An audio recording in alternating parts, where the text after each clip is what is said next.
আব্বুর সাথে ঘোরাঘুরি এই যেন শুরু, আবার মনে হয় হঠাৎ এই যেন শেষ। হ্যালো ভিউয়ার্স, আসসালামু আলাইকুম, welcome to my new blog. আব্বুর সাথে মনে হয় যেন আমার ঘোরাঘুরি শুরু এই প্রথম। তবে না, আমি আব্বুর সাথে ছোটবেলায় চিড়িয়াখানায় গিয়েছিলাম। দেখেন কত সুন্দর ওয়েদার, এত সুন্দর বাতাস, অনেক ভালো লাগতেছিল।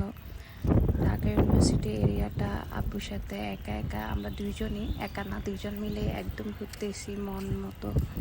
খুবই ভালো লাগতেছে, শুধু আম্মু ভাইয়াকে মিস করতেছি। আমাদের এমনই হয়, একজন আছে তো আরেকজন নাই। আব্বু আম্মু একসাথে খুবই কম ঘোরা হয়। এখানে আব্বুর সাথে ঘোরাঘুরি করে বুঝতে পারলাম আব্বু ছবি তুলতে পছন্দ করেন এবং ঘুরতেও পছন্দ করে, তারপর জানতে পছন্দ করে। তো এগুলো আসলে আমার মধ্যেও কাজ করে, এগুলো আমিও করি, আমিও ঘুরতে পছন্দ করি। হয়তো আব্বু থেকে এই জিনিসগুলো পাওয়া, তবে এটার পিছনে আসলে সঠিক সময় লাগে। আব্বু সঠিক সময় তার জীবনে কাজে লাগিয়েছে, তবে সেটা দেশের বাহিরে, আমাদের সাথে না। আমরা যখন ছোট ছিলাম, মানে হয় না যে ছোটবেলায় বাচ্চাদেরকে নিয়ে ঘোরা উচিত, তাহলে বাচ্চারা জানতে পারে, সেটা আম্মুর সাথে হয়েছে। কারণ আব্বু যখন দেশের বাইরে ছিল, তখন আম্মু আমাদেরকে বিভিন্ন জায়গায় ঘোরাতেন দেশে, আর আব্বু বাহিরে থাকতেন। তবে আব্বু বাইরের দেশেও ঘোরাঘুরি করতেন কাজের ফাঁকে। তো এই আর কি, যখন আব্বু দেশে আসে দেখা যায় যে আমাদের পড়াশোনা ব্যস্ততা, আমার বন্ধ থাকলে হয়তো ভাইয়ার বন্ধ থাকতো না, সব মিলিয়ে ওই সুযোগ হয়নি যে একসাথে সহপরিবার নিয়ে আমরা ঘোরাঘুরি করব।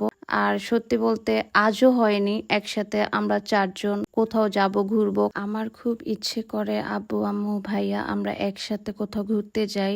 ভিডিওর প্রথমে বলেছিলাম আব্বুর সাথে আমি চিড়িয়াখানায় গিয়েছি, তবে তখন আব্বু আম্মু ভাইয়া আমি এবং আমরা আরো অনেক জায়গায় ঘুরেছি, যেমন সিলেট, চট্টগ্রাম, কক্সবাজার, অনেক জায়গা। তবে এখন আর অত ঘোরা হয় না। তো একটা না একটা কারণ ছিল। যাই হোক, আমরা ওই দিন লালবাগ কেল্লাও যাব ভেবেছিলাম। তো যাওয়ার পরে দেখি যে এটা সাপ্তাহিক বন্ধ ছিল, রবিবার। তো আমাদের একটা ভুল হয়ে গেছে না জেনে যাওয়াটা। যাই হোক, তারপর পুরান ঢাকায় আমরা এসেছি। আসার পর এখানে গোল্ডেন নবাবে খাবো কাচ্চি বিরিয়ানি। এই তো কাচ্চি বিরিয়ানি অর্ডার দিয়ে দিলাম, এখন আব্বু আর আমি একসাথে খাবো। আর তখন ভাইয়ার কথা খুব মনে পড়তেছে যে মানে ভাইয়া নাই, ভাইয়া থাকলে ভালো হতো, আমরা একসাথে খেতে পারতাম। কি আর করার, ভাইয়া তো অফিসে, আর আম্মু বাড়িতে ছিল, বাড়িতে, আর আমি আব্বু ঢাকায় ঘুরতেছি ফিরতেছি খাইতেছি। তবে সত্যি বলতে আমার খুবই ভালো লাগতেছে।